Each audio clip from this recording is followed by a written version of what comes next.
How's it going, guys? I have recently gotten towards the end of A Realm Reborn in Final Fantasy XIV, and I have been playing it quite a lot. And this is a game that when I first started out, there was quite a few things that was pretty confusing. There was some things that I was just completely and utterly clueless about, and then along the way there's been things that I've picked up as well, and I wish I'd known these from the get-go. And like I said, as I am not quite at the end of A Realm Reborn yet, there is still a lot for me to learn about this game, and I'm still learning quite a lot every single time that I do hop on and play.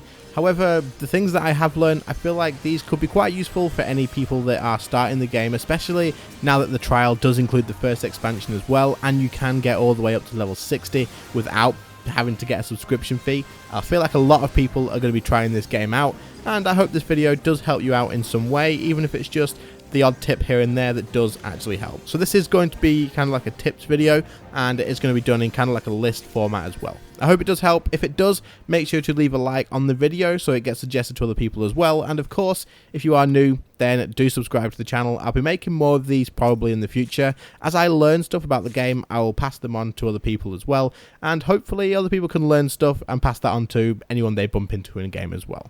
Anyway, let's just jump straight into the first one. Okay, so number one is something that you probably have heard people say already, and if you have put any sort of research into this game, you probably heard it at some point. However, it's something that I now, after doing it wrong myself to begin with, cannot stress enough to any new players.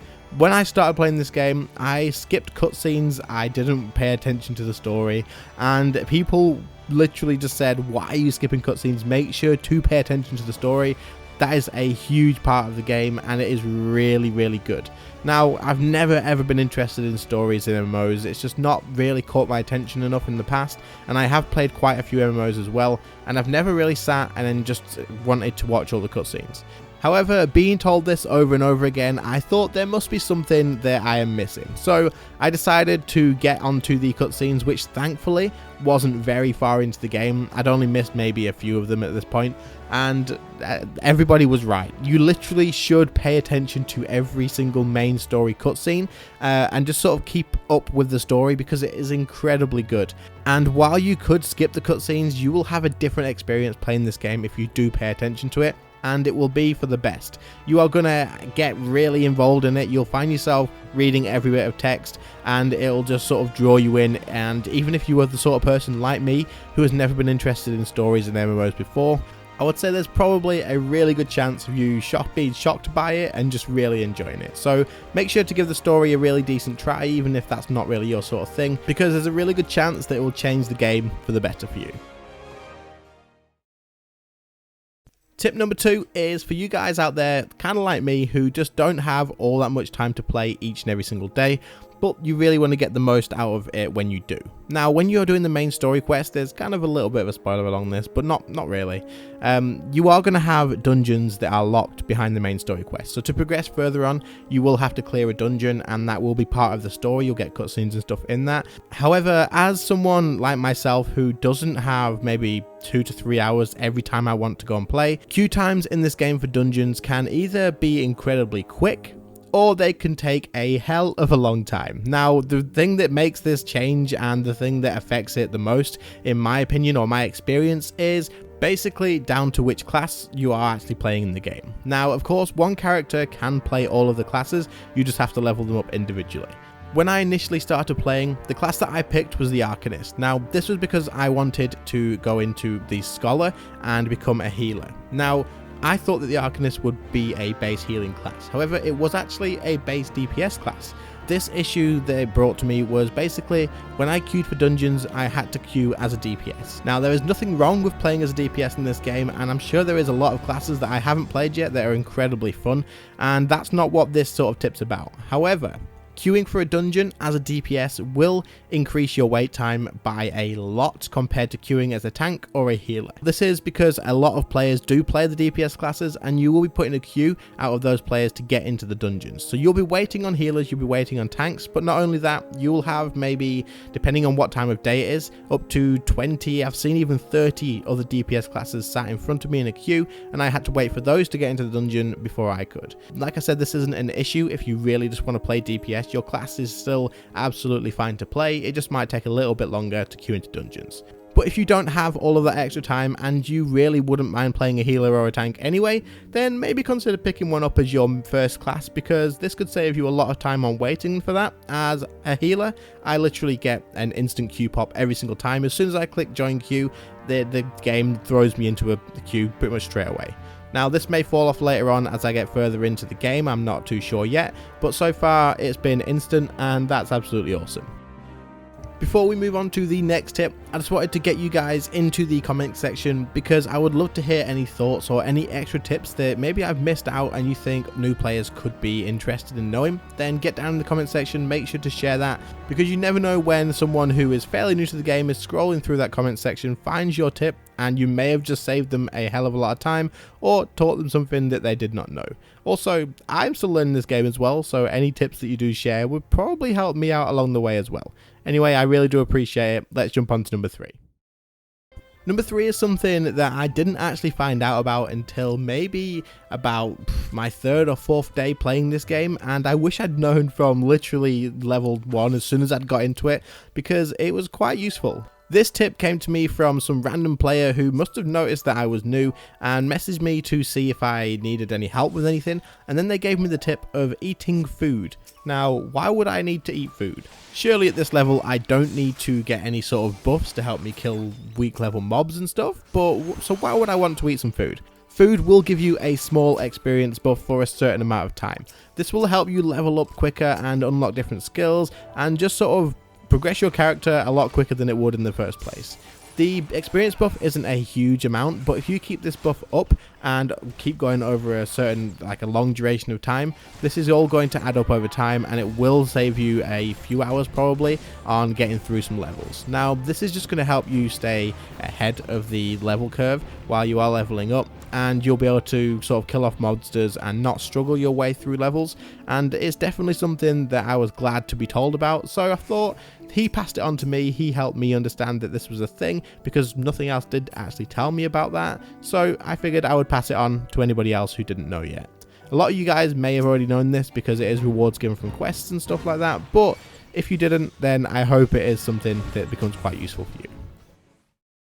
Okay, so moving on to number 4. This is going to be something that I spent quite a lot of time doing, and I wish that I had done it differently. And that's why I decided this is probably a big one to pass on to you guys as well, especially as a new player. It may be something that you look at and think, do I really have to do this? So basically, when you start getting out on your quests and you're leaving the main city that you start in, you're going to be traveling quite a distance. You're going to be going from zone to zone, and your next quest line is going to be quite far away sometimes.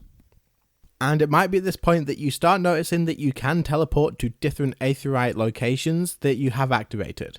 But if you do click on the teleport, you will notice that it does seem to cost quite a lot. You may notice, depending on how far away you are, I believe it's how it works, it can charge like 200 for this distance, or it could charge 500, 600. It can go really quite high. Now, you may be looking at that as a new player thinking, that's a lot.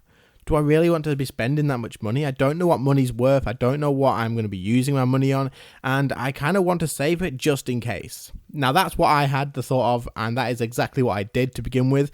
I used to run everywhere. I would just walk without my mount because I hadn't got that far yet, walk all the way to the next zone that I did have the teleport location activated for, but I didn't want to spend that money. However, as I said, I didn't know whether it was worth teleporting anywhere in the first place, so eventually I did just ask someone who happened to teleport into somewhere that I was looking at the costs and stuff at, and they told me that, to be honest, it's just better to just teleport to the closest location to your quest, hand that quest in, and just continue on. Eventually, even if you are doing this, your money will be piling up quite a lot, and you won't notice it too much.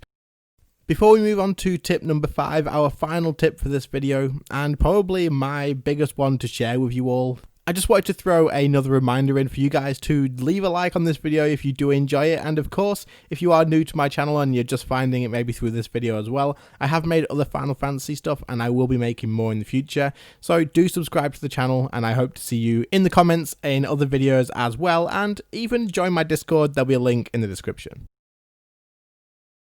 Well, that brings us on to tip number 5. This is probably the best tip that I do have for a lot of new players, and to be honest, maybe I shouldn't have left it till the end, but if you did make it this far, then that is absolutely awesome, and hopefully this tip doesn't disappoint a lot of you new players. It is very, very focused on new players to the game, and maybe people who are coming here from other MMOs as well, so that is going to be that if you have any questions, if you seem stuck, if you don't understand something in the game, do not hesitate to ask other players for help. People in this game are incredibly helpful when it comes to giving advice or helping you understand your class or even just figuring out what sort of thing you're stuck with. Recently I did make a video talking about my thoughts on the community in this game, and while there was plenty of comments on that explaining that there is a toxic side to this game, as there is with almost any MMORPG out there, the community, I still stand by my point that they are incredibly helpful, incredibly supportive, and they are very, very positive people. If you are willing to put time into this game and learn it, then they will 9 times out of 10 be absolutely willing to spend the time to help you out as well. They really, really love their game, and if there's any way to help somebody else enjoy it as well, then they seem to be right in there helping out, and that is absolutely awesome. So don't hesitate to ask for help. Don't worry about maybe someone thinking that you're not worth the time, because there's a good chance that the very first person that you speak to will be happy to answer your questions, maybe even invest some time into teaching you how to play your class, all these sort of things, and there's literally no problem with you asking that. It doesn't make you any worse at the game. If anything, you're going to come out of it with a little bit of advice, maybe another tip from somebody else, and that's going to help you improve at the game as well. So that is something that I use quite a lot. I literally, if there's anything that I'm unsure about, I will ask people from my Discord, or I will just ask people in game, and there's always a really good answer waiting for me on the other end of that question, and it saves a lot of time. It saves a lot of sort of trying to work out what the problem is with anything, and it just helps you enjoy the game a hell of a lot. So don't hesitate to ask for help. It will help, and you will probably even make friends out of it as well. That being said, I do have a Discord server, which there will be a link to in the description as mentioned earlier on, and there is quite a lot of people now building up in there that play this game and are very experienced as well, and they are always happy to help on tips and stuff like that too. So if you feel like you would like to join in on that, whether you are a person who knows a lot about the game and is happy to help other people out, or whether you are a new player who thinks every now and again, you know, playing with someone who has some experience or just asking a question could help you out, then get in there and you are obviously more than welcome. Well, tip number 5 is finished, and that pretty much brings us to the end of this video. I didn't want to throw a hell of a lot of tips out there just because I feel like it could overwhelm some of you brand new players to this game, and that's kind of the target audience that this video is aimed at, seeing as I literally was a brand new player not that long ago, and I wouldn't want to go ahead and start sharing loads of advice on how to play the game just yet until I have a full understanding of that. However, once I have learned more about the game and I have more tips to share, then I will happily make another video and share those tips for anybody else who is getting into the game or is leveling up and is in the low to mid sort of levels. And as we also progress throughout the game, then I'll make more and more, and eventually, hopefully, we'll even reach tips for the end game players. Who knows, one day maybe that will happen. But if you enjoyed the video, make sure to leave a like, and of course, make sure to subscribe to the channel. I have said this before, I will say it again. If you are new, subscribe to the channel, and I hope to see you in any comment sections in the next any videos coming up. However, like I said, that is the end of the video. I really do appreciate you watching as always, and I'll see you in the next one. See you later, guys.